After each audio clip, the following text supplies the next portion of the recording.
que nosotros vamos a tener algunas respuestas positivas para nuestro organismo.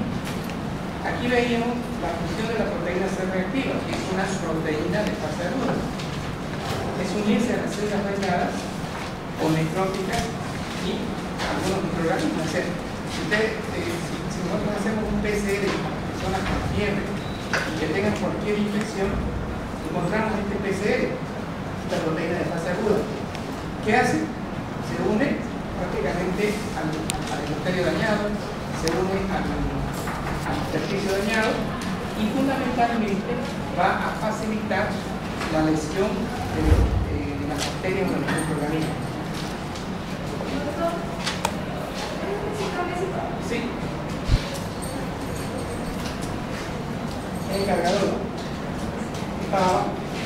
Sí, pero lo agarro como el movimiento y ahí lo guardé. Aquí tenemos la contracción de la interleucina 1. ¿Qué hacía la interleucina 1? Esto de acá, me parece que ya les expliqué, lo deteníamos nosotros con linfocito CD4 helper, acá, Siempre que ustedes quieran activar un CD4 helper, tienen que primero poner la palabra macrófago. El macrófago sintetiza básicamente interleucina 1 y el factor de linfocito tumoral. Este macrófago, a través de estas interleucinas, de la interleucina 1 concretamente, está favoreciendo la activación de linfocitos CD4 helper. Y cuando nosotros decimos activación de CD4 helper, estoy diciendo de que va a codificar en su DNA la síntesis de interleucina 2 o interleucina 6 si ustedes quieren. ¿Para qué? Para que helper logre activar al linfocito B. Una vez activado el linfocito B, yo tengo anticuerpos, células plasmáticas, síntesis de anticuerpos. Entonces, es importante en todo proceso inflamatorio, en este caso estamos hablando de fiebres, ¿qué hace interleucina 1? Activa los linfocitos T, pero activa en forma indirecta, a través de helper, a los linfocitos B. Y de esta manera tenemos nosotros, vamos a tener controlado el cuadro infeccioso. Mientras más altas sean las temperaturas, mayor activación del linfocito CD4 que ¿sí? Cuando ustedes vayan a la sala de neumología, en la sala de neumología se van a encontrar con pacientes que no tienen tejido celular. Estamos hablando de piel y huesos. Ese aspecto de ese paciente deteriorado que no tiene piel, tejido celular y está enfermo por alguna infección, eso es lo que se conoce con el nombre de caquexia. ¿Y a qué se debe la caquexia? La interleucina 1 y el factor de necrosis tumoral hacen que el paciente no tenga apetito, no quiera comer y consecuentemente va a hacer un cuadro de caquexia. Con la fisiopatología de la fibra recurrente en los tumores, ¿a qué se refiere esto? La palabra recurrente se está refiriendo a lo siguiente. Si esta es mi tabla de temperatura, yo tengo acá 37 grados. Hoy día tiene 37, mañana 37, pasado 37. Y de repente el paciente hace 38 grados, 39, está así el paciente, y luego desciende, otra vez normal, y otra vez hace picos de fiebre. Ese concepto de la aparición de fiebre con alguna frecuencia, eso se llama recurrencia. Entonces dice, ¿cuál es la fisiopatología de la fiebre recurrente en los tumores?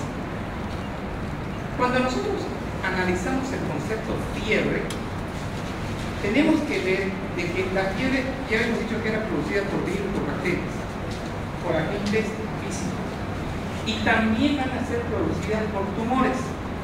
Los cánceres pueden empezar debutando con un cuadro de fiebre. Yo tenía un paciente, un señor de unos 70 años de edad, que el motivo de la consulta fue fiebre. De hecho, vaciloscopía, le hemos hecho muchos estudios y hubo un estudio que le hicimos, el PPD, muy sospechoso de tuberculosis pulmonar. El paciente tenía tos porque era un fumador. Al mes y medio se le hace una broncoscopía y se observa que en el bronquio ese paciente tenía un tumor. Entonces, muchos de los estados febriles van a ser causa de tumores que no sean netamente de tipo infeccioso. Uno de los mecanismos por que se produce la fiebre recurrente en las infecciones es por la existencia de nódulos de baja violencia procedentes de focos silentes en la próstata, el oído medio o las vías biliares. Es decir, en los tumores se necrosan y esos van a ser focos infecciosos, los cuales serían la causa de esa fiebre recurrente, especialmente en los tumores de próstata.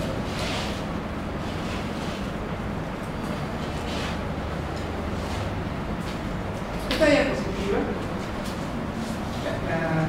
la vimos acá para decir lo siguiente. Aquí yo tengo el hipotálamo anterior, aquí yo tengo la interleucina 1, la expresión tumoral alfa, todo esto es sangre. Estos van a ingresar van a llegar vía sanguínea hacia el cerebro y vamos a tener alrededor de toda esta zona. Pero ellos, esta sustancia, interleucina 1, esta expresión tumoral, necesita estar en el hipotálamo anterior, necesita. Para ello va a utilizar estas ventanas, que son lugares donde hay cierto grado de permeabilidad. Entonces, aquí tenemos los órganos circunvesiculares. Estas sustancias logran llegar hacia el hipotálamo a través de los órganos circunvesiculares. Una vez que llegan al hipotálamo anterior, en el hipotálamo anterior sintetizan la interleucina 1, coadyuvan, favorecen la síntesis de prostaglandina 2 y es la prostaglandina 2 la que cambia el termostato, que ahora yo ya tengo de 37, estoy reprogramado a 38 grados y tres fenómenos van a suceder simultáneamente. Vamos a tener una respuesta endocrina, es decir, con liberación de cortisol, con liberación de hormonas de crecimiento. Vamos a tener una respuesta autonómica, es decir, por un lado va a haber activación del simpático y por otro lado vamos a tener nosotros activación de la vía colinérgica. Y en tercer lugar vamos a tener alteraciones del comportamiento que van a hacer buscar un lugar donde abrigarnos. Cuando nosotros hablamos de fiebre vamos a tener algunos síntomas o signos, por dicho, que siempre van con la fiebre. Por ejemplo, el escalofrío. En la fase de bacteremia, cuando las bacterias están ingresando al torrente sanguíneo, nosotros tenemos escalofrío. Cuando el paciente tiene una fiebre intensa, más de 40 grados, temperatura 41, este paciente puede tener delirio. Y si es un niño, si es un bebé de unos 2 años, 3 años o 1 año, este niño con la intensa fiebre podría tener un cuadro de convulsión. Lo del herpes labial es relativo. No todos los pacientes que hacen fiebre tienen herpes labial. Síndrome febril. Acá, en síndrome febriles, tenemos el de corta duración, la fiebre de origen desconocido, calambre por golpe de calor, agotamiento por calor, lesión por calor, golpe de calor, hipertermia maligna y síndrome hidroalérgico maligno. Acá dice fiebre no infecciosa. Fiebre no infecciosa. Causas no infecciosas. O sea, quede claro ahora, si yo digo causas no infecciosas, es para referirme no virus, no bacterias, no hongos. O sea, nada que ver con infección, pero es fiebre. Miren, estamos hablando del síndrome del neuroléptico maligno. Estoy hablando de las reacciones profesionales de fiebre, estoy hablando de los cánceres, estoy hablando de las hemorragias, los ACV hemorrágicos o los ACV isquémicos, el paciente que deja de beber de la noche a la mañana, el hipertiroidismo, el feocromocitoma. Estas causas son autoinmunes, la vasculitis, la artritis o la intoxicación por salicilada. Esto corresponde a causas no infecciosas de fiebre. Fiebre de corta duración, ¿a qué se refiere? Primero, de que el paciente estaba sano de repente hace temperatura. ¿Cuánto? 38,9 a 40 grados. En la fase de bacteremia, el paciente está con intenso escalofrío o puede no tenerlo. Y vamos aquí ahora. Aquí hay un detalle que quisiera enseñarles. Esta diapositiva en realidad quisiera que la hagamos. La vamos a hacer de la siguiente manera.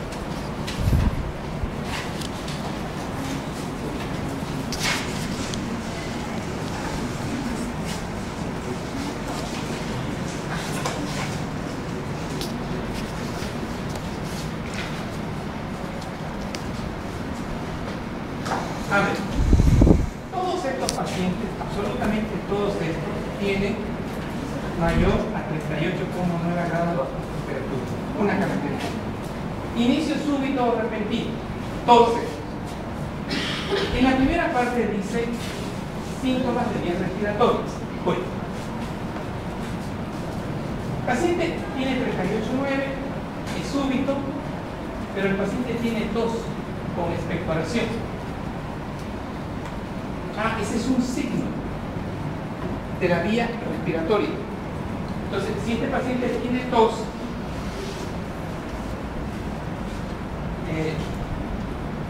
con expectoración, o puede ser sin expectoración, tiene fiebre, puede ser, yo le apunto al paciente a los pulmones y aquí encuentro estertores. Entonces el diagnóstico será una neumonía. Entonces, así puedo llegar a un diagnóstico. Otro. El paciente tiene fotofobia.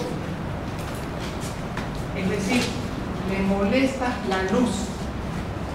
Le irrita los ojos la luz. Tiene fotofobia. El paciente tiene cefalea. Lo evalúo al paciente y tiene rigidez de nuca. Rabia. Entonces, lo más probable que este paciente esté haciendo una meningitis. Ahora, le hacemos un líquido cefalorraquídeo, o sea, lo funciono. Saco el líquido cefalorraquídeo y resulta que ahí yo tengo proteínas en líquido cefalorraquídeo. Tengo leucocitos a predominio de mononucleares, o sea, tengo lo que dice pleocitosis, tengo neutrofilia. Entonces, este paciente realmente es una meningitis. Luego, tengo otro paciente que va a tener náuseas, que va a tener vómitos, o que puede tener diarrea. Lo más probable que este paciente tenga es una infección intestinal, o que esté con una hepatitis, o que esté con una diarrea infecciosa. Bueno, y aquí hay otro detalle. Aquí dice 12.000 y aquí dice 5.000. Falta otro más, el de arriba. Anoten aquí abajo. ¿Ustedes saben cómo es la infección de la luna de miel urinaria? La mujer, cuando tiene su primera relación sexual, luna de miel, a los 2 días hace infección. Hace infección. ¿Por qué? Porque al haber la fricción del pene, frota la uretra y esas bacterias que estaban ahí se entran. Como es luna de miel, está y se mueve, ¿no? Quietito ahí, disfrutando. No van a orinar. Las bacterias se reproducen, no mueren, crecen. La señora que está disfrutando de su luna de miel, al día siguiente hace lo mismo, sigue disfrutando, y esas bacterias crecen. A los 3-4 días tiene infección urinaria. ¿Cómo sabe el médico? ¿Cómo van a saber ustedes que tiene infección urinaria? Porque le van a decir que le arde al orinar, dolor urente. Orinan cada ratito, por aquí orinan. Entonces, estos síntomas, más fiebre, ya es algo más serio, es una infección urinaria importante. Entonces ahí tengo infección urinaria. Entonces, cuando los pacientes vienen a la consulta me dicen que están con polaquiuria, con disuria, y uno les golpea a veces aquí en la región de la fosa lumbar y hay dolor, pues lo más probable es que este paciente tenga una infección de vejiga, o sea, una cistitis, y si la infección subió hacia los riñones puede tener una pielonefritis. Bien, entonces, ¿qué han aprendido con esto? De que la fiebre es un síntoma global, un signo global, pero que no me hace diagnóstico. Es una pieza del rompecabezas y necesitamos poner estas piezas del rompecabezas. Señores, otro dato global es el que tienen allá abajo. El paciente puede tener fiebre con leucocitos mayor a 12.000 o puede tener fiebre con leucocitos menor a 5.000. Es decir, si tiene mayor a 12.000, no hay duda de que el cuadro es infeccioso. Y si tiene menos de 5.000 y es un paciente abuelito, tiene derecho a tener menos de 5.000 porque su médula ósea no tiene la capacidad de generar la cuarta línea de defensa, que vendría a ser la estimulación de la médula ósea a través de los factores estimulantes de colonia. Entonces, los pacientes con infecciones pueden estar con leucocitos altos o pueden estar con leucocitos bajos. El dengue, por ejemplo. El dengue, 2.500 blancos. El paciente tiene dolor articular, tiene fiebre, tiene dolor intenso de cabeza. Entonces, y unas plaquetas bajas, eso me puede orientar a que el paciente tenga un dengue. Pero yo no voy a esperar que en el dengue el paciente tenga 10.000 blancos. No, los pacientes con dengue están por debajo de 5.000. Los pacientes con paludismo están por debajo de 5.000. Señores, quiero transmitirles un dato para ustedes. Paludismo y dengue tienen un laboratorio similar. En los dos puede haber leucopenia y en los dos puede haber caída de plaquetas, trombocitopenia. En el paludismo y en el dengue. Entonces, a eso se refiere esta diapositiva. ¿Cómo yo hago para encontrar el cuadro infeccioso? Tengo que ir por sistema: cabeza, tórax, abdomen. Y si es en piel, lo que voy a buscar es, digamos, ¿cómo yo sé que la infección está en la piel? Buscaré un cuadro de erisipela. Ahora, miren lo que dice acá. Esto siempre sale en el examen. Es una fiebre de origen desconocido. Una temperatura de 38,3, pero miren, de 2 a 3 semanas. Es el paciente que tiene fiebre y que en las 3 semanas de estudio le han hecho radiografías, le han hecho cultivos, le han hecho laboratorios, y el paciente, ¿qué dice acá? No se sabe el origen. Entonces, ese paciente tiene una fiebre de origen desconocido. Señores, el año pasado conocí un paciente de 28 años de edad, domingo. Yo como los sábados, me llamaron, ¿sabe qué, doctor? Un colega me dijo, no puedo ir a la mañana, estoy súper cansado, imposible. Yo voy a pasar a la tarde a verlo. Llegué, lo veo al paciente y tenía la historia de haber estado hospitalizado un mes en el hospital, con historia de diarrea y vómito, pero con exámenes de sangre completamente normales, leucocitos 8.000 blancos, no había disfunción a la izquierda, una BCG, otra cosa. Escuchen esto: proteínas restantes de fase aguda, PCR dijimos, ¿no? Ahora, BCG, velocidad de electrosedimentación, las proteínas de fase aguda hacen que la velocidad de electrosedimentación sea muy alta, no 15 es lo normal. Este paciente tenía 80, 100 de velocidad de electrosedimentación y una hemoglobina que marcaba como 9 o 10. En el mes, este paciente estaba deteriorado, estaba con la piel hinchada, líquidos en la barriga, había líquidos en el pulmón, o sea, paciente totalmente deteriorado. ¿Sabes cuál era el problema? Que no había diagnóstico, porque ellos son más de un mes y no teníamos etiología. Y le habían dicho todo en el hospital, todo, absolutamente todo.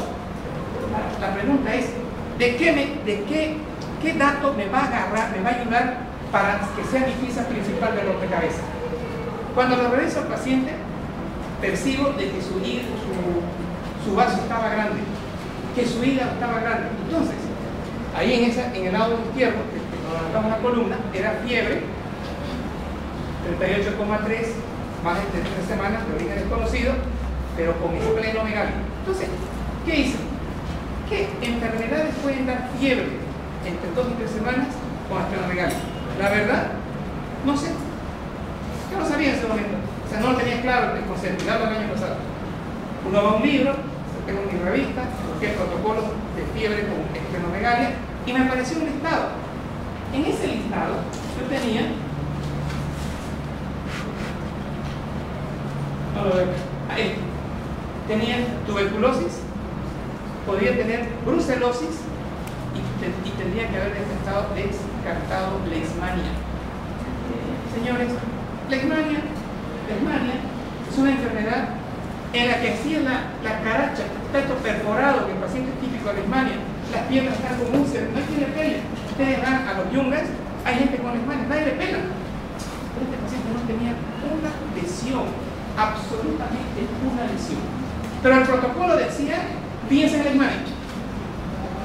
Fíjense, les rogué prácticamente que lo hicieron en la cirugía para leishmania. Estábamos en huelga el año pasado. Señores, salió de ese filo. Entonces, las fiebres de origen desconocido tienen un origen al final, pero para eso tenemos que seguir ciertos protocolos para poder encontrarlas. Tu otro colega, un año de fiebre, un año, 38, 5, 39, y siempre me decía, doctor, ¿por qué mi hígado es grande? 500 análisis, todo negativo. En La Paz, todo negativo. Y resulta que un médico se le ocurrió hacerle biopsia de médula, mieloma múltiple. O sea, vean ustedes, todos los orígenes desconocidos tienen su origen. Siempre va a haber un origen, pero que en ese momento no sabemos qué es. Entonces, las brucelas pueden dar esplenomegalia y fiebre de origen desconocido. Endocardititis bacteriana. Un paciente que le ha puesto una válvula o que tiene una lesión valvular hace fiebre. Dentro del protocolo del paciente con fiebre de origen desconocido después de 3 semanas, tenemos que pedir una ecografía cardíaca y ver si hay vegetaciones en la mitral. Si hay vegetaciones en la mitral, este paciente tiene una endocarditis bacteriana. Señores, otro paciente, 15 años de evolución, con fiebre y dolores articulares, con toda la serología negativa. Yo le he hecho seguimiento unos 7 años, todo lo que se le pedía negativo. Los valores de los leucocitos en el borderline, los dolores articulares mejoraban con los inflamatorios. Las reglas blancas. Y siempre se le pidieron pruebas para lupus, todas negativas. Hasta que un día, después de 7 años, aparecieron unas manchas acá. Biopsia, lupus. Señores, a eso me refiero el proceso. 7 años tardaron seriamente en este paciente, porque todas las pruebas eran negativas. O sea, yo no podía hablar de lupus, no podía hablar de ninguna enfermedad reumatológica, porque todo lo que yo le pedía era negativo. A eso me refiero con enfermedades de tipo negativo, o sea, las enfermedades autoinmunitarias. Algunas drogas podrían dar fiebre. Ahora, la embolia, que fue la que me da la fiebre. Las enfermedades metabólicas, ¿cuál de todas es la que más fiebre da? Anoten, hipertiroidismo es la que más fiebre da. Estos trastornos de termorregulación ya son trastornos autonómicos. Señores, cuando nosotros hablábamos de fiebre, mencionamos un concepto para que entiendan eso y no lo aprendan de memoria. Mencionamos nosotros el núcleo freótico. Aquí se encuentra lo que se conoce con el nombre de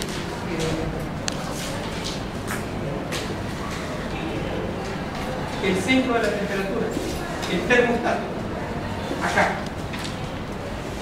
Si este termostato cambia, automáticamente nosotros nos tenemos fiebre. ¿Y qué es lo que le cambia el termostato? La adrenalina E2. Eso ustedes también lo tienen claro.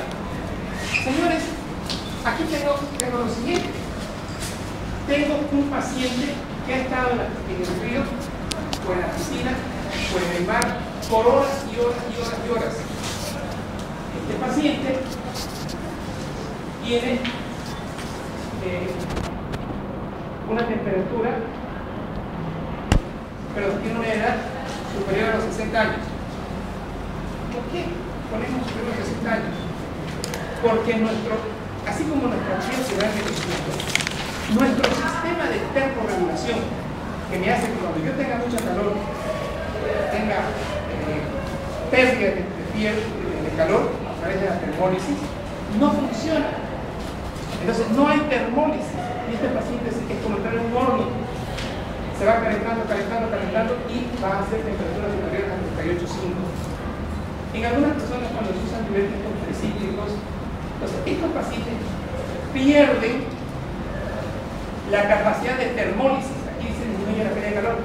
Ustedes con una palabra ya saben eso, termólisis.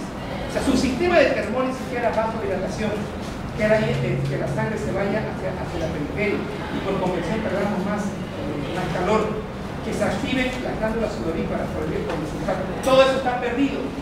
No hay termólisis. Entonces, si no hay termólisis, es como un horno. Si ustedes entran a un horno, se calienta, ¿no? Porque por convección, de mayor temperatura a menor temperatura, ustedes van a absorber el calor. ¿Cuál es la terapia? Aquí no dice aspirina, ¿no? Aquí no dice ibuprofeno, paracetamol. ¿Por qué?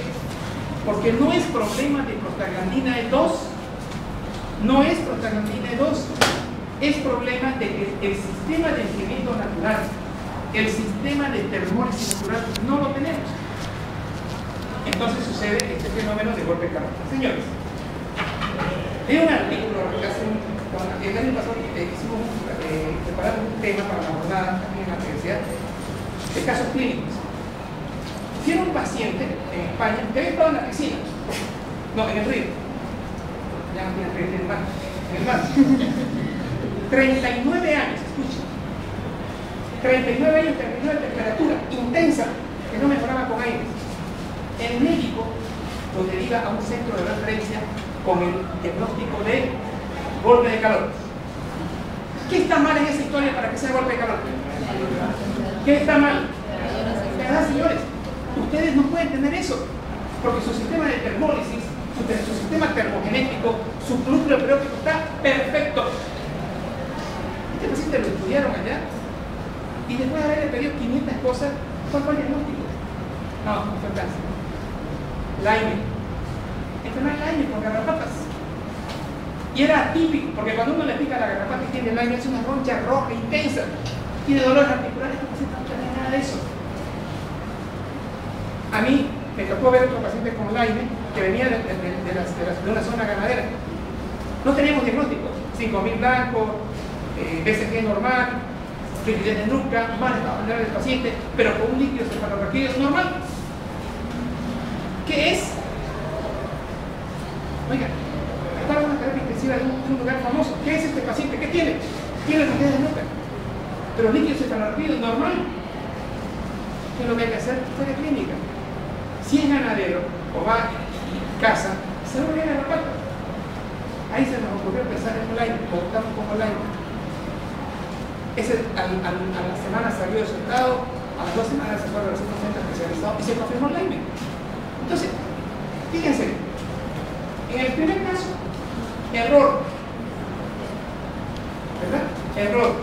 Golpe de calor no puede ser, tienen que ser unos viejitos para tener una mala envejecimiento de nuestro sistema termorregulador. Entonces, yo les puedo poner en examen 70 años, 80 años.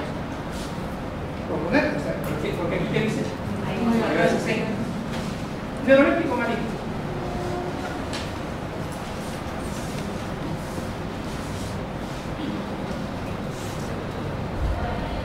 Paciente que convulsiona, convulsión tras convulsión, y el neurólogo le inyecta a este paciente de 20 años un neuroléptico, largactil, exactamente, largactil, porque estaba agitado el paciente, estaba que no se lo podía contener. A los 7 días el paciente empieza con fiebre y nos hace una fiebre de 40 grados con todos los laboratorios normales. Señores, ¿qué está pasando en este paciente? El mecanismo termogenético está aumentado. O sea, había mucha temperatura muscular. Termogénesis, mecanismo termogenético aumentado. Y además teníamos un bloqueo de los receptores de dopamina. Consecuentemente, tuvimos un mecanismo de ganancia de calor intensa con bloqueo de los receptores de dopamina. Se tenía bloqueado todo el sistema termolítico, ustedes quieren. Consecuentemente, el paciente hacía fiebres arriba de 39 grados. La terapia ya no es sufrimiento externo, la terapia es bromocriptina, que es lo que nosotros tenemos aquí.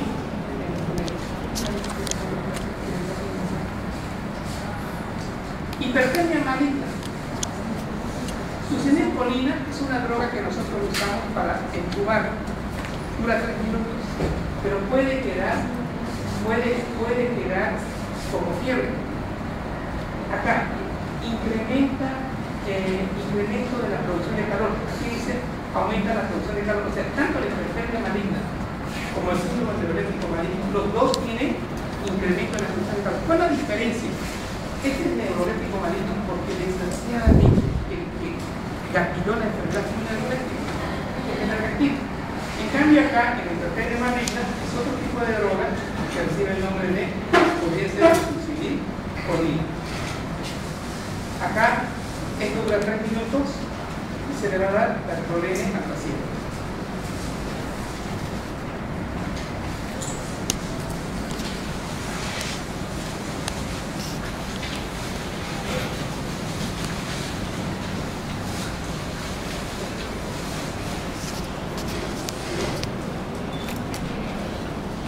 Acá la hipertermia, para referirme a esto de acá, y al concepto de hipertermia, en ese hipertermia de hipertermia se significa la hipertermia que consiste en una elevación de la temperatura central incontrolada, provocando un calentamiento corporal por factores ambientales externos.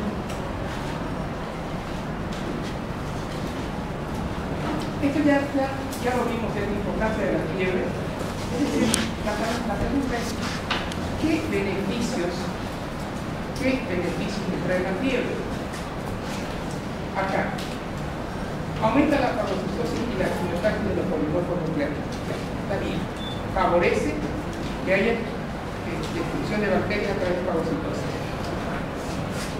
Esto es malo, porque los pacientes con fiebre que están mucho tiempo en cama tienen desgaste muscular y pérdida con terapia, porque el organismo se va a nutrir de esas proteínas para poder sobrevivir.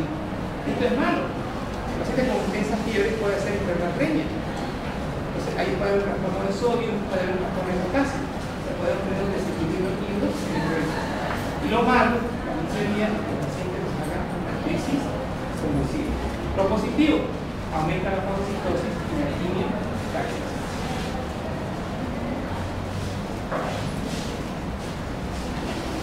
En orientación terapéutica, básicamente en la fase de escalofrío, cuando se está con escalofrío, lo podemos cubrir, lo podemos abrigar. En la fase ya de vasodilatadora de termólisis, ya hay que quitar todo esto y el paciente va a empezar a enfriarse.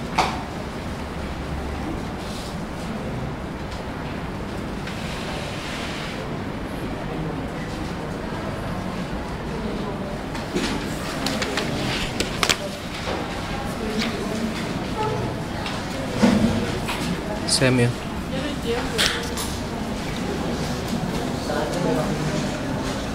Bueno, puede la reacción del tejido vascularizado frente a una agresión local, esa respuesta, o sea, el organismo es agredido. Primero tiene que haber agresión, como resumen, sería así. El organismo sufre una agresión y aquí conector, respuesta. Esa respuesta recibe el nombre de inflamación. Entonces, cuando nosotros hablamos de proceso, de agresión, estoy hablando principalmente de bacterias, pero también pueden haber inflamación por problemas inmunológicos. Todos ustedes han escuchado hablar de la artritis reumatoidea, alguna vez escucharon hablar del lupus. Sí, ese es un ejemplo de agresión inmunológica. Si alguna persona va al sol y se quema, eso es una agresión física, o se quema con corriente eléctrica, es una agresión física. Si esa persona es agredida por un veneno de serpiente, eso es una agresión química. Entonces, siempre el organismo va a ser agredido. Esa respuesta que da el organismo frente a los cuadros inflamatorios, frente a las agresiones, va a ser inflamación. ¿Cuál es el objetivo de la inflamación? Protección estrechamente. Su objetivo va a ser protegerlo al organismo. Es decir, hacer que todo el proceso inflamatorio, el proceso de agresión, quede localizado, que el cuchiche esté en el antebrazo, que el cuchiche no se vaya al pulmón, que no se vaya a los músculos. Eso significa protección. ¿Cómo se va a llevar a cabo este concepto de... ¿Cómo se va a llevar a cabo este concepto de protección? Que es lo que vamos a ver hoy en la clase. ¿Cómo se lleva a cabo? Aquí están todos los tipos de agresiones de tipo mecánica: contusión, abrasión, laceración, punción, por arma de fuego, abulsión cuando se saca un tejido, física con agentes microbianos, agentes químicos, agentes térmicos, irradiación de luz y irradiación de luz ultravioleta. Entonces, todo esto van a ser, allá los vamos a poner como agentes de tipo agresores. La respuesta a estos agentes causales o agresores por infecciones, bacterias, sustancias químicas, agentes físicos, va a generar un proceso de tipo inflamatorio. Aquí hay un detallito ya, aquí entramos más detalles. Dice, función contener. ¿Qué significa contener? Evitar que el proceso inflamatorio se expanda. ¿Saben qué es dramático? Cuando va un paciente al hospital y le dicen esto, tiene músculo, el músculo compuso, radiografía de tórax, biotórax. Y ustedes aquí un cuchiche, sí, aquí estoy en cuchiche. O sea, el proceso inflamatorio en este paciente no cumplió estas normas, no lo pudo contener, no lo pudo aislar, no se pudo destruir el microorganismo, al contrario, hubo una metástasis. Entonces, significa que su proceso inflamatorio en este paciente en particular no funcionó. Entonces, el proceso inflamatorio tiene que funcionar. ¿Para qué? Para evitar que ese cuchiche brinque, si ustedes quieren, a otras zonas del organismo. Entonces, ¿por qué? Porque, vuelvo a repetir, el proceso inflamatorio es contener, aislar el factor agresor, destruir a los microorganismos invasores o inactivar a las toxinas cuando somos agredidos por mordeduras de serpiente. Al final, vamos a tener un proceso de cicatrización y reparación tisular. O sea, tenemos daño, cicatrización y reparación tisular. Entonces, si yo tuviera que hacer una diapositiva acá, aquí yo tengo la respuesta es inflamatoria.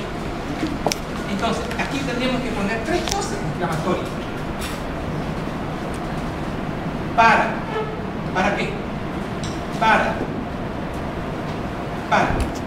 ¿Qué voy a poner? ¿Qué voy a copiar de ahí? Contener, Sí. aislar y destruir. Entonces, aquí pone contener, aislar y destruir al agente agresor. Una vez que sucede esto, este sería el paso 1, tenemos el paso 2, que sería cicatrización. ¿Y después qué tenemos? Y C sería reparación. Señores, esta sería mi diapositiva para el 2013, resumiendo el primer concepto de inflamación.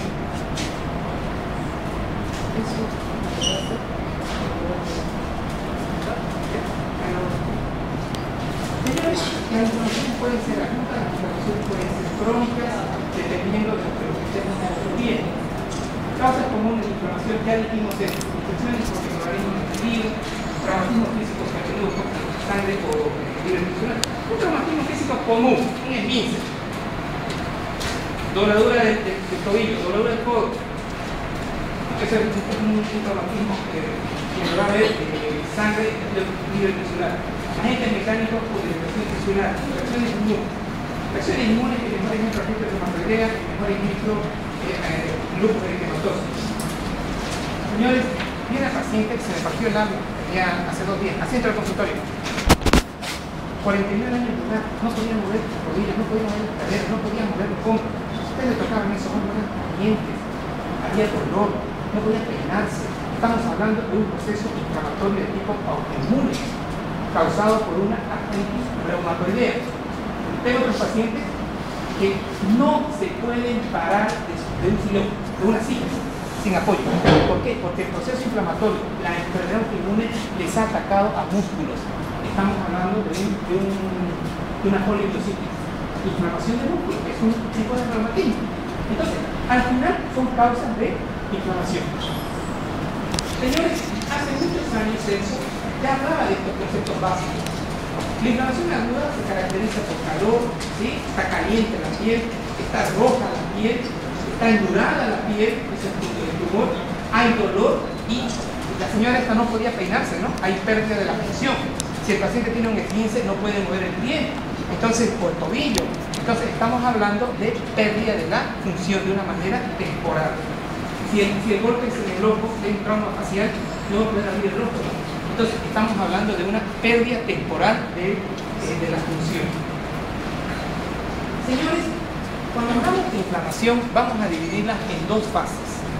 Una fase, empezamos por vascular y una fase celular. Esto lo vamos a invertir. Primero vamos a hablar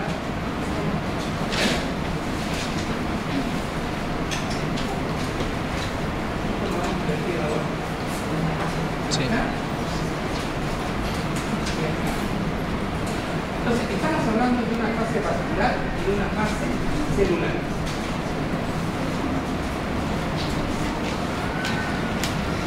Señores, cuando se menciona la palabra fase vascular, quisiera que vean esta diapositiva con detalle. Acá yo tengo las arteriolas, aquí que dice matriz intracelular, aquí tengo linfocitos, aquí tengo arteria, arteriola, aquí tengo arteriola y aquí tengo capilar, capilar arteriolar, capilar venular. ¿Cuál es la diferencia entre el diámetro de esta arteriola y de esta arteriola? Dilatada. Sí, señores. Y cuando yo hablo de fase vascular, básicamente me voy a referir a una. Primero, vasoconstricción, que no la estoy mostrando acá. Y después va a venir la fase más importante que recibe el nombre de fase de vasodilatación. Entonces, acá, en esta fase vascular de la inflamación, esto es normal, miren ustedes, hay un fenómeno de vasodilatación. Y vean ustedes acá, aquí yo tengo linfocitos, ¿no? Pueden ser también macrófagos o monocitos. Y miren aquí la gran cantidad de líquido que hay. Vean el grosor de la matriz, acá. Miren el grosor de la matriz. Y acá, vean ustedes, vamos a hablar de un depósito de fibrina. Es decir, en esta fase vascular, con vasoconstricción primero, con vasodilatación después viene aumento de la permeabilidad y va a empezar a haber fuga de proteínas, de aquí del intravascular. Del intravascular van a salir proteínas hacia el intersticio. ¿Por qué van a salir? Porque la tercera fase es aumento de permeabilidad.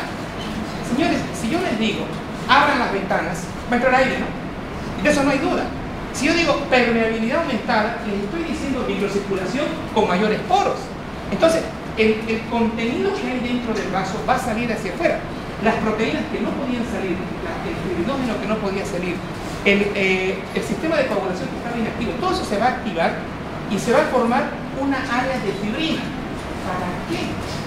Para cumplir el primer objetivo que dice allí, para contener el proceso inflamatorio, el proceso infeccioso.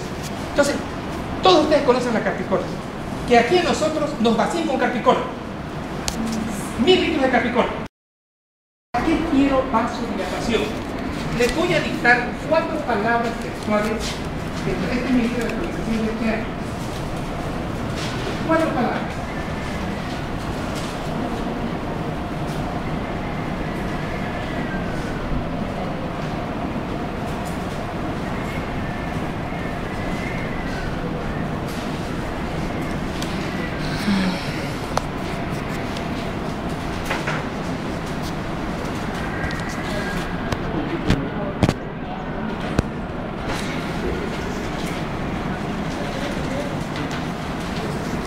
Cuando un vaso se dilata, se produce estasia sanguínea. Imaginación leucocitaria. Cuando un vaso se dilata, se produce estasia sanguínea y marginación leucocitaria.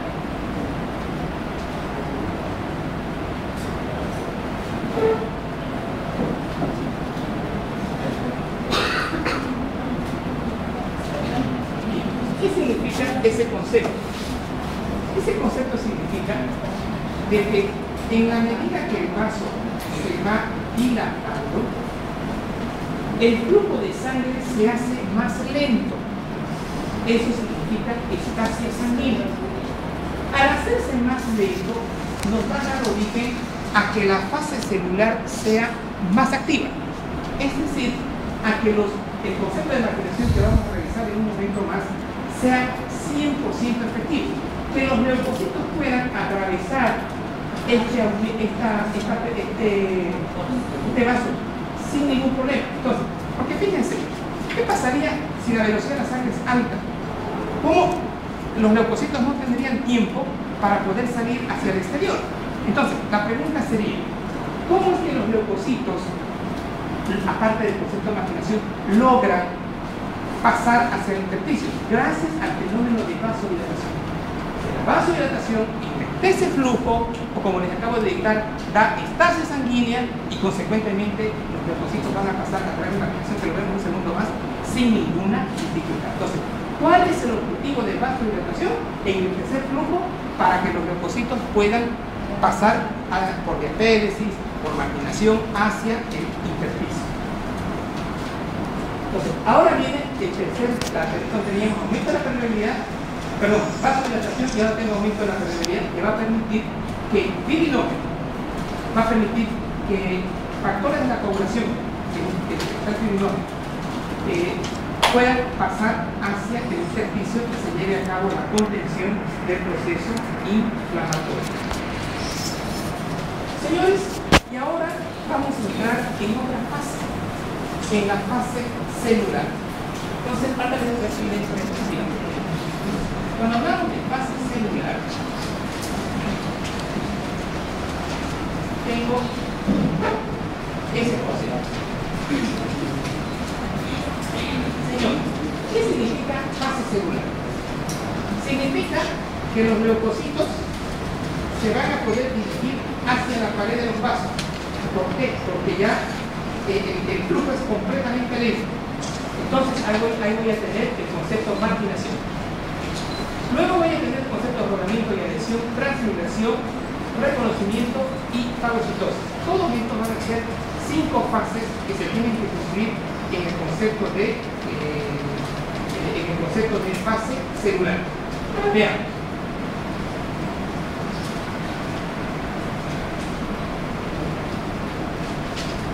Primero decíamos marginación. Y aquí está la primera fase que les decía, la contención arteriolar. Aquí estaba el aumento de la permeabilidad. Consecuentemente salía aquí el fibrinogen, salían también los neutrófilos. O sea, teníamos esta primera fase a nivel de vasodilatación. Primero vasoconstricción, luego vasodilatación. Ahora, aquí hay glóbulos rojos, ¿no? Aquí hay glóbulos blancos. Están en la parte central de esa arteriol. Están en la parte central. ¿Dónde están ahora estos neutrófilos? Exacto. Ese concepto donde dice que los neutrófilos se van a la periferia recibe el nombre de marginación. Entonces, gracias a la estasia sanguínea vamos a tener un proceso de marginación óptimo. Bien, aquí tengo marginación. Van a suceder una serie de fenómenos acá, que los voy a mencionar en un segundo más, para que los neutrófilos puedan salir hacia el lugar donde está la bacteria, acá. Este proceso, aquí que lo vamos a ver un minuto más, es gracias al proceso de rodamiento. Y es lo que vamos a ver acá. Acá. Señores, aquí yo tengo lumen vascular, ¿cierto? ¿Se ve? Se ve. Esto que nosotros vemos es el endotelio. Si ustedes pueden ver acá, hay unos palitos, ¿no? Y aquí hay unos rombitos. Señores, el endotelio Inicialmente no hay eso cuando no hay un proceso inflamatorio. El endotelio está así. Pásenme una diapositiva, por favor, la siguiente. Señores, ¿qué ven en este endotelio? Vean ustedes cómo están brotando unas proteínas, ¿no? A ver, que en la anterior diapositiva eran representados por unos palitos. Estoy utilizando por primera y última vez esta palabra. Del endotelio brota. Eso es solamente para que lo entiendan. ¿Cuál es el concepto, la palabra correcta? El endotelio produce una expresión de proteínas. La palabra expresión de proteínas es, el sinónimo es que brota. Eso es para que me entiendan. Nunca más voy a decir esa palabra. Entonces, el endotelio empieza a expresar un grupo de proteínas. Esas proteínas que empiezan a expresar van a ser del índole de las selectivas. Simultáneamente, el neutrófilo también expresa un grupo de proteínas. Y miren ustedes, tenemos la fase de marginación y ahora este neutrófilo se va a unir a va como una llave y una chapa. Se va a unir perfectamente a esa selectina. Eso va a recibir el nombre de adhesión. Señores, ahora háganlo girar esto así. Eso significa el nombre de rodamiento. Y va a rodar hasta que un momento hay una proteína que aquí dice hasta aquí no más. No va más. Y en ese lugar, aquí dice expresión de ICAM. Este es otro tipo de proteínas. Moléculas de adhesión celular, ICAM. Entonces, acá se frena y aquí por el mecanismo que ustedes aprendieron en Guyton, que dice diapédesis. Pasan los neutrófilos, se extravasan los neutrófilos por el mecanismo de diapédesis hacia el intersticio. Entonces, veamos ahora la diapositiva anterior. Aquí que tengo. Primero, marginación. 2, adhesión o captura. Una vez que se adhiere acá o se captura, hay rodamiento o rotación. Miren cómo va girando. Como que se gira prácticamente sobre el endotelio. Acá, rotación y adhesión.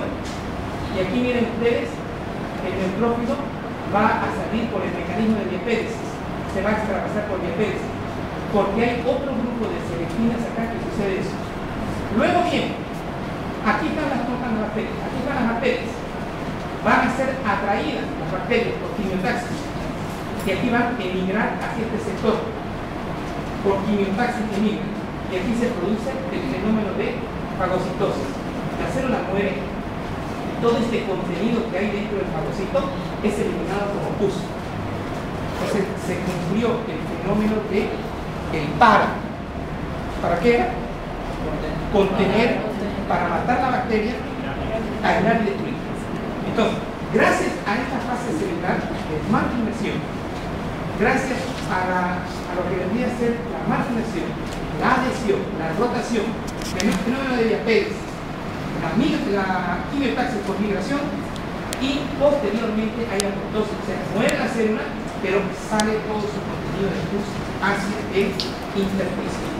Señores, esta es mi explicación para 2013, que es un libro que me compré el año pasado del Mediterráneo. Me parece que se complementan las dos diapositivas, dándoles esta, es fantástica esta tiradilla. Los que tengan tarjetas que se puedan suscribir a esta revista, háganlo. Es una revista fantástica. Este es el tipo de fotos que van a ver ustedes. Desgraciadamente no son tan gratuitas, son artículos bienísimos gratuitos. Antes era gratuita para todos, ahora ya no. Pero si pueden, suscríbanse, es una revista preciosísima. Bien. Ahora lean rápidamente y me dicen si no lo entienden. Ahora ya está todo claro, leanlo.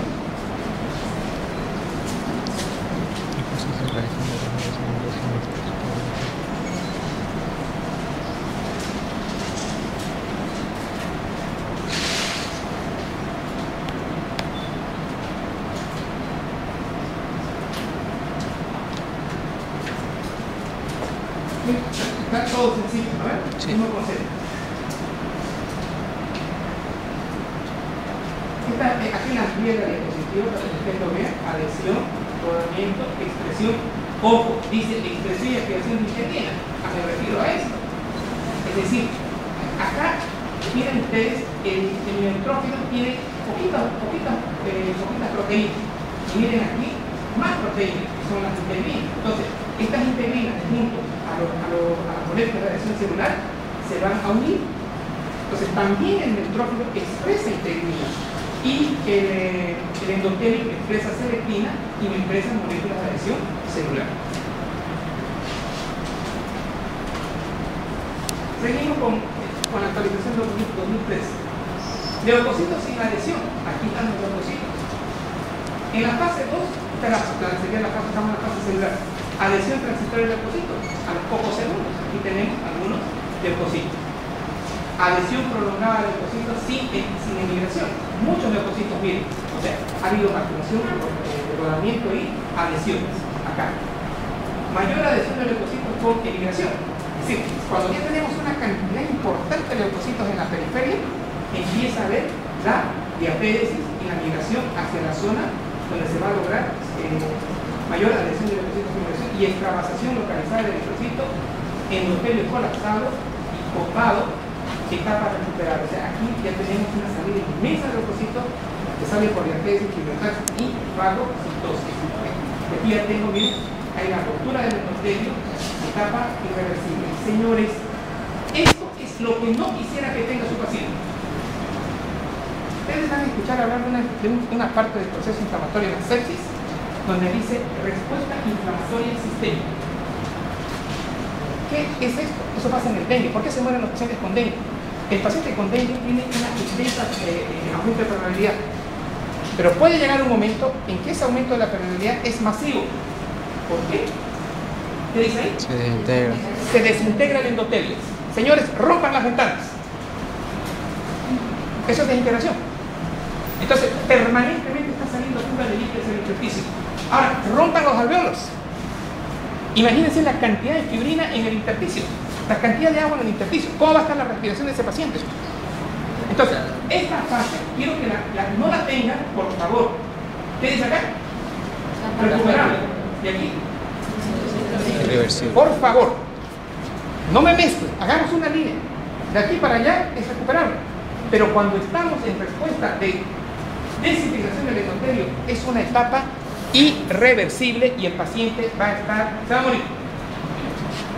Entonces, como médicos, tenemos que evitar llegar a la fase de desintegración del endotelio, porque vamos a entrar en una respuesta inflamatoria sistémica irreversible.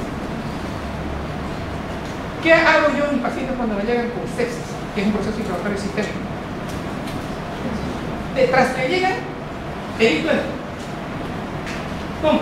Dándole 10 ml kilo peso de agua, de paso fisiológico en cantidades, dándole inmediatamente su antibiótico, para ayudar a qué?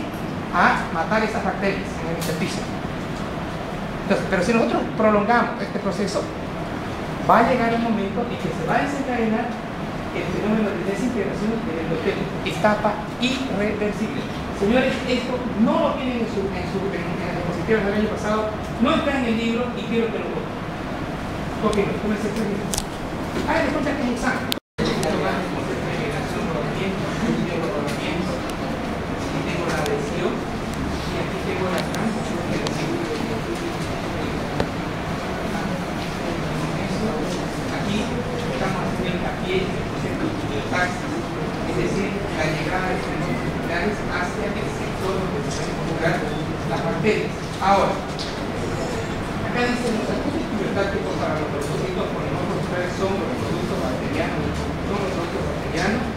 productos de complemento de la y productos de la acción de ciertas toxinas. Es decir, ¿a qué se refiere eso? Se refiere a todo este contenido, todos los neutrófilos por quimiotaxis tienen que llegar aquí para ser destruidos. Entonces, ¿cuáles son los elementos que producen quimiotaxis? Es decir, ¿quién atrae a los neutrófilos? Un C3A, un C5A, que son partes del complemento, atraen. Aquí este producto va a estar necrótico. el contenido necrótico de los tejidos también atrae. Y también vamos a tener acá nosotros derivados, productos bacteriales y el complemento que ya mencioné, C3A y C5A, y algunos productos derivados del ácido araquidónico que lo vamos a ver con detalle. Aquí tengo los productos bacterianos, aquí tengo los mediadores químicos de la información, sistema de complementos, que es C3, C4, los leucotrienos y algunas citocinas que son las famosas sustancias quimiotácticas. Ahora vamos a entrar en un detallito en una de las diapositivas que les mostré. Hablábamos de la maquinación, del rodamiento, de la extravasación, y también vamos a hablar y terminábamos diciendo fagocitosis y expulsión. ¿Cómo que se lleva a cabo la fagocitosis? Señores, para que haya fagocitosis, yo voy a ver esta diapositiva de acá. Esto lo saqué del libro de patología. ¿Qué tengo acá? Este es el neutrófilo. Este neutrófilo va a tener unas proteínas. ¿Acá? Esta proteína es para la parte FC del anticuerpo y esta proteína es para la parte C3B del complemento. Es decir, como recordatorio, para que no aprendan de memoria, recordatorio, este es un anticuerpo. Este anticuerpo, ¿quién lo produce? La célula plasmática. Este anticuerpo tiene una porción FA y una porción FC. La palabra FC significa porción constante. Señores, ustedes han visto una bala, ¿no? La bala siempre tiene esta forma, ¿cierto? Y nadie de ustedes me diría que esto va a ir hacia atrás, ¿no? Esto va a apuntar siempre a blanco, ¿no? Entonces, ¿cuál es la parte del anticuerpo que siempre apunta al blanco? La porción FA. Cuando yo estoy dibujando esto es para representar que siempre la porción FA se va a insertar en la bacteria, en el microorganismo, en el antígeno. Siempre el anticuerpo, su porción FA, es para el antígeno. Y su porción FC, el neutrófilo, es este. Pero este neutrófilo genera un receptor para el anticuerpo. Entonces, en esa diapositiva ustedes pueden ver cómo ya el neutrófilo está programado, tiene sus respectivos receptores para la porción FC del anticuerpo que está atacando a la respectiva bacteria. Entonces, la primera parte de la fagocitosis, vamos a tener la unión del neutrófilo o del macrófago a la bacteria a través de un anticuerpo. Siempre va a ser así. ¿Quién va a ser el primero que va a atacar al anticuerpo? Perdón, al antígeno o bacteria, el anticuerpo. Y después su porción FC del anticuerpo se va a unir al neutrófilo. Acá viene ahora, vean ustedes cómo el neutrófilo está emitiendo unos pseudópodos. Y posteriormente, aquí tengo unión, proyección de los pseudópodos. Aquí ven ustedes, tengo formación de la vesícula fagocítica. Miren ustedes. Acá, esto vendría a ser formación de la vesícula fagocítica. Entonces, va a haber el reconocimiento de la bacteria a través del anticuerpo, se une el anticuerpo con el neutrófilo y se forma el famoso pseudópodo, y posteriormente tengo aquí la vesícula fagocítica. Señores, miren esta diapositiva. Esta de acá la voy a ampliar. Luego dice digestión de la bacteria mediante enzimas proteolíticas y compuestos bactericidas. Digestión de la bacteria, o sea, la vamos a destruir a la bacteria, la vamos a triturar a la bacteria con productos químicos. Y miren lo que dice enzimas proteolíticas y compuestos bactericidas. Y esto es lo que va a dar origen a la vesícula digestiva. Esta es vesícula fagocítica y esta es vesícula digestiva. Y esa es la diapositiva que voy a ampliar de la vesícula digestiva. Miren la diferencia. Aquí yo tengo una bacteria entera. Estas gránulos se acercan a esta vesícula fagocítica y empiezan sus gránulos a producir, a degradar, hemos dicho, a expulsar su contenido. ¿Qué es lo que pasa? Lactoferrina, lisocimas, miren lo que hace con la pared bacteriana, la destruye, proteínas catiónicas la destruye. Aquí tengo el hidróxido de cloro, aquí tengo de hierro, hidroxilos, y aquí tengo la famosa agua oxigenada. Y aquí están las metaloproteasas. Todas estas sustancias son sustancias digestivas, estructuras de la pared bacteriana, para formar ¿qué? La vesícula digestiva. Y después, que ya no se ve acá, y después viene la fase de expulsión. Aquí en ese libro de Gunther veíamos que decía apoptosis, ¿no? Muere el neutrófilo o el macrófago y expulsa su contenido. Esta diapositiva es otra para decir lo mismo. La saqué de un libro de biología. Miren ustedes, aquí tengo quimiotaxis, ¿no? Quimiotaxis para decir que el fagocito, o sea, el neutrófilo o el macrófago, va a ser atraído a la zona. Quimiotaxis. Va a ser adherido. ¿Gracias a qué se adhiere? Gracias a los anticuerpos. Se produce activación de la membrana, se produce iniciación de la fagocitosis que era por los pseudópodos, y miren ustedes cómo los gránulos se van acercando hacia la vesícula digestiva, y aquí sí que se ve bien cómo esos gránulos empiezan a liberar todas esas hidroxilos, metalogluteasa, lactoferrina, todo lo que acabamos de mencionar. Y acá, miren ustedes, esta bacteria está entera, ¿no? Y aquí está excluida. Y luego viene la fase de eliminación, la fase de expulsión de ese contenido hacia el cuerpo.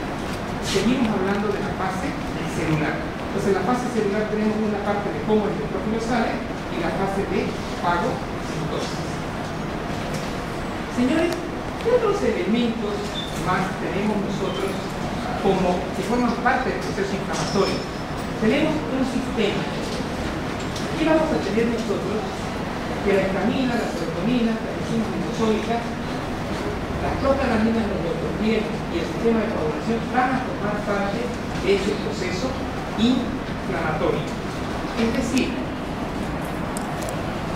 vamos a tener nosotros sustancias preformadas listas para liberarse. Eso significa productos preformados, histamina, serotonina. Y voy a tener productos que permanentemente se van a estar sintetizando. Escuchen bien esto. No necesitan estar dentro de gránulos. No necesitan estar dentro de gránulos. Los elementos preformados siempre van a estar dentro de un gránulo, como les voy a mostrar en un minuto más. Los que se sintetizan de nuevo permanentemente no están en los gránulos. Y vamos a tener el plasma a través de su sistema de complemento.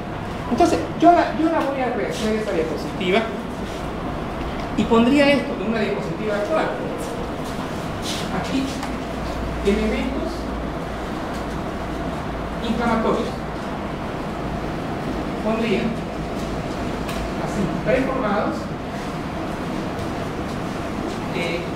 síntesis novo y presencia de conector, presencia del plasma, y aquí pondría factores de la coagulación. O sea, estos tres elementos van a ser importantes en el proceso inflamatorio y los tres elementos se van a complementar.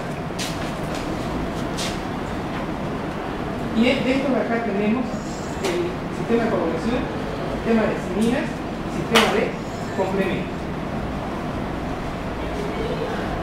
Señores, esta diapositiva es 2013 de este libro de Gunther. Realmente es fantástica. Vamos a ver elementos que se sintetizan. Estos son los que se sintetizan permanentemente y estos son los que se sintetizan, que son estos los preformados. ¿Estamos? Lean el título. ¿Qué dice acá? Leanles. Síntesis en las células cerradas. Señores, miren desde cuándo se habla de eso. 1867. Ya se decía que esto actualmente está reconfirmado. Señores, ¿qué tengo acá? Aquí tengo una célula cebada o un mastocito. Esta célula cebada o mastocito está lleno de unas vesículas. Dentro de esas vesículas hay unos gránulos. Dentro de esas vesículas hay unos gránulos preformados, que lo único que se necesita es que se rompan y ese contenido salga hacia afuera. Por eso estamos hablando de gránulos preformados, células cebadas. Pero también su sistema fosfolipídico de estas células cebadas mastocitos va a dar origen a leucotrienos y a prostaglandinas. Hasta ahí copio. Ahora, ¿cómo se activan?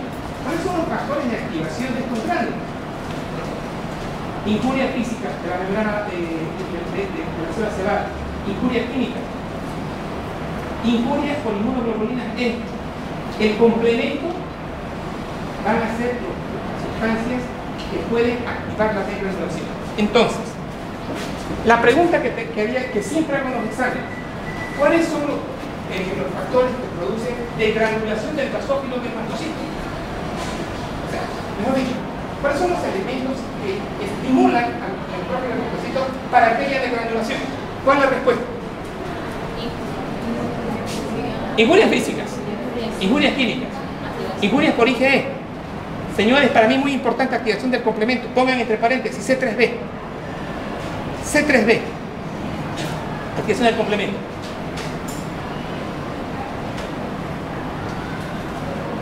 Hasta acá lo entendieron, ¿no? La pregunta es, pongan arriba la pregunta. Arriba, acá. La vamos a hacer.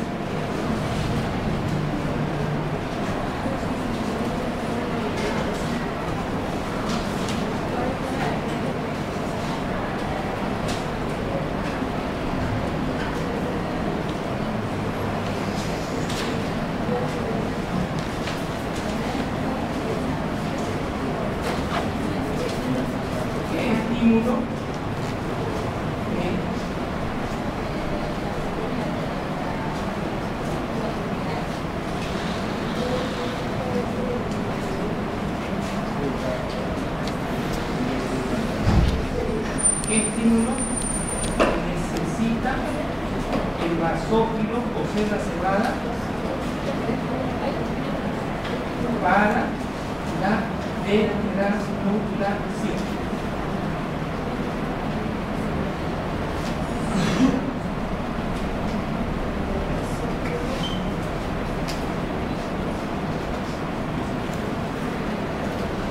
Esa sería la pregunta. Y la respuesta sería injuria física, injuria química, injuria por IgE, que les voy a explicar un detalle más, y activación del complemento, y el C3b, que sería la activación del complemento. Bien, señores, cualquiera de estos elementos estimula al basófilo o al mastocito, y miren, estos gránulos se acercan aquí a la membrana plasmática del basófilo. ¿Qué libera? Histamina. ¿Qué hace la histamina? ¿Cuáles son sus efectos vasculares? Dilatación mayor y además aumento de la permeabilidad. Señores, estamos favoreciendo la fase de maquinación gracias a la dilatación. Entonces, ¿qué voy a tener? Dilatación mayor y aumento de la permeabilidad. ¿Y qué va a haber acá? Bien, es exudado. Entonces la pregunta es, ¿qué es un exudado? Líquido proteína. ¿Extravasación de qué? ¿Qué líquido? ¿Perdón?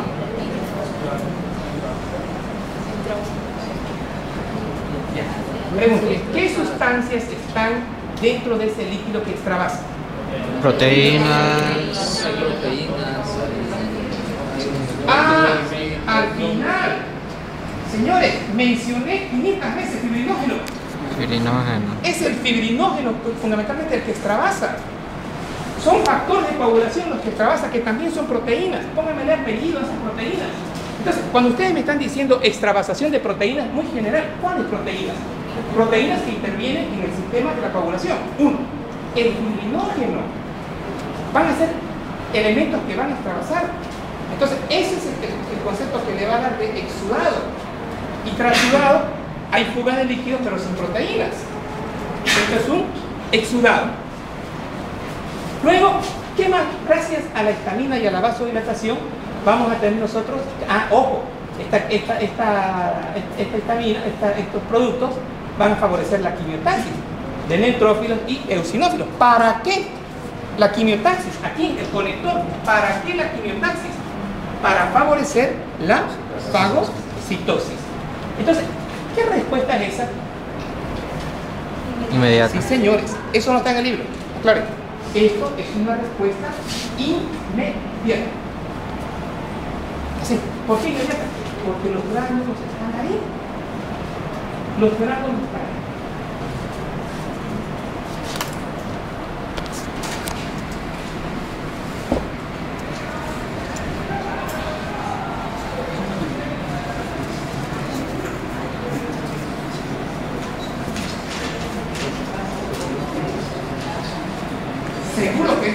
que va a salir dos preguntas. Segurísimo. Tengan la seguridad. No duden. Entonces la pregunta del examen. No duden. Ahora, ¿qué respuesta? Vamos a estudiar. Respuesta tardía. Leucotrienos sí, prostaglandinas. ¿Dónde salen estos los que tienen estas prostaglandinas? Que aquí de la membrana plasmática o del contenido que se encuentra a través. Acá, básicamente su matriz principal de la síntesis de leucotrienos y de la síntesis de prostaglandinas es el ácido araquidónico. Sí. El ácido araquidónico da origen a leucotrienos y a prostaglandinas. ¿Cuáles van a ser los efectos vasculares? ¿Qué dice acá? Dilatación y permeabilidad. ¿Qué dice aquí? Dilatación mayor. Si yo estoy hablando de proceso inflamatorio, si yo estoy hablando de histamina, si yo estoy hablando de leucotrienos y yo estoy hablando de ácido de prostaglandinas, estoy hablando de vasodilatación y estoy hablando de aumento de la permeabilidad. No tiene dónde perderse. No me pueden decir ustedes que los leucocitos producen vasoconstricción de las arteriolas. ¿Qué decir eso? Produce vasodilatación. ¿Para qué? Para que al final, ¿qué va a haber? ¿Qué va a haber? ¿Para qué? Para contener el proceso inflamatorio.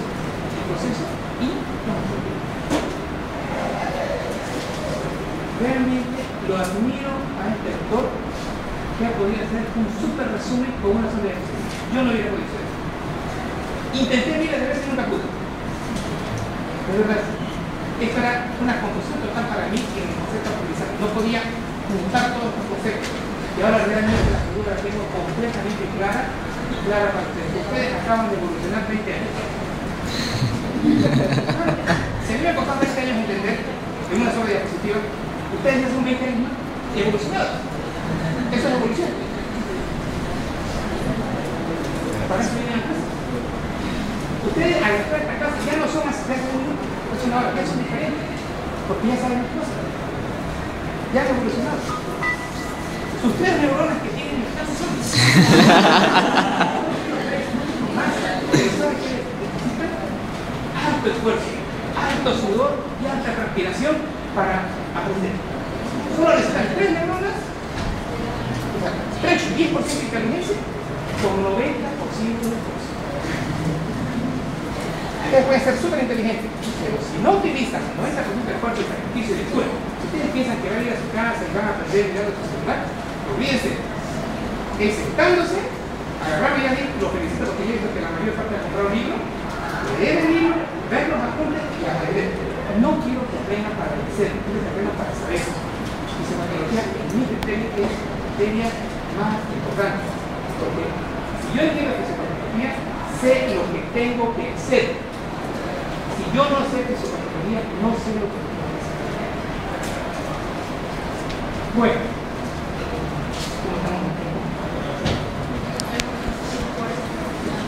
Señores, misma diapositiva para hablar de qué?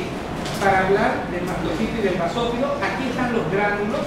Si ustedes pueden ver con detalles, en la puntita del cursor, ahí en la puntita del cursor hay unos granulitos. Esos son los gránulos que contienen histamina. Pregunto al curso, ¿dentro de esos gránulos hay prostaglandinas? No. Bien. ¿Dentro de esos gránulos existen leucotrienos? No. Falso. ¿Existen? ¿Qué? Vitamina, serotonina. Serotonina y enzimas Son lisosómicas. Lisosómicas dentro de esos gránulos. Estos son los mediadores de elementos preformados. ¿Quiénes son los que contienen eso? Las plaquetas también tienen eso. Los basófilos también tienen. Las células mastocíticas también tienen.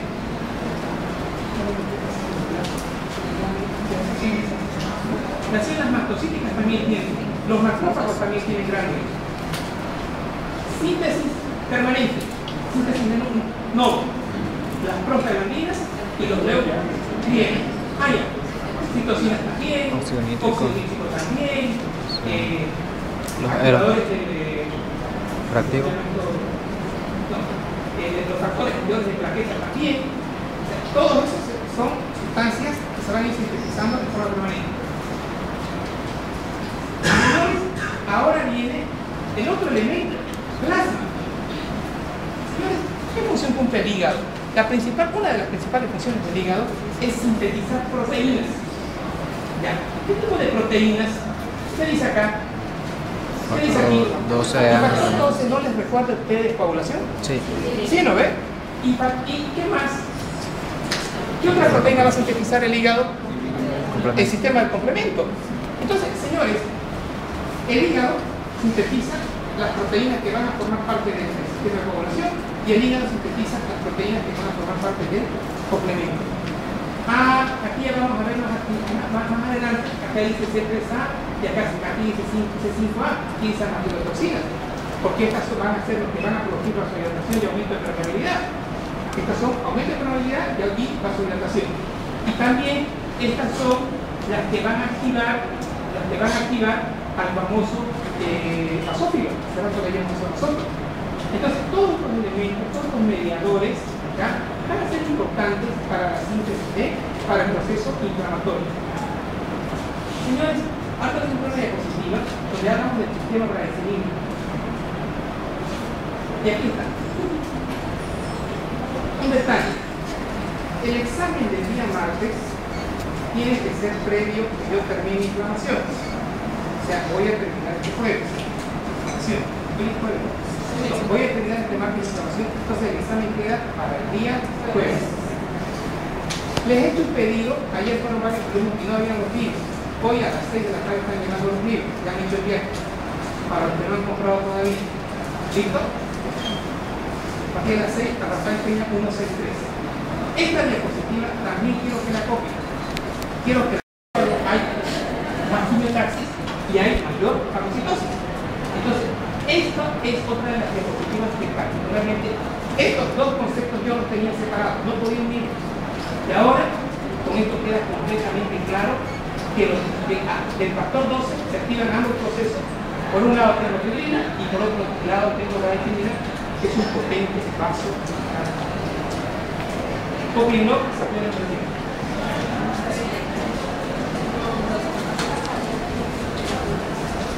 Son las